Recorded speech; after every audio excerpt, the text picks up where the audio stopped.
രാജൻ ഒരു കാര്യം ചെയ്യും, ഈ പേപ്പറിലൊന്ന് ഒപ്പിട്ട് തരും. എന്താണിത്? നമ്മൾ നിന്റെ പേർക്ക് എഴുതിയ സ്വത്ത് തിരിച്ചെഴുതും. ആരുടെ പേർക്ക്? എന്റെ പേർക്ക്. പെട്ടെന്ന് വേണോ? വേണം. രാജന് എനിക്ക് വിശ്വാസമില്ലാഞ്ഞിട്ടല്ല, നീ എനിക്ക് എന്റെ മകനെ പോലെയാണ്. മകൻ അച്ഛന് ദ്രോഹം ചെയ്യരുതല്ലോ.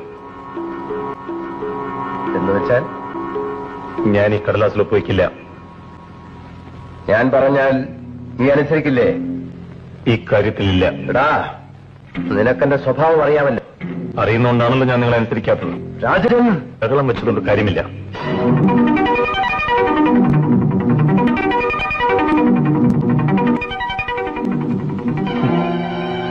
നിങ്ങൾ എന്നെ കൊല്ലില്ല.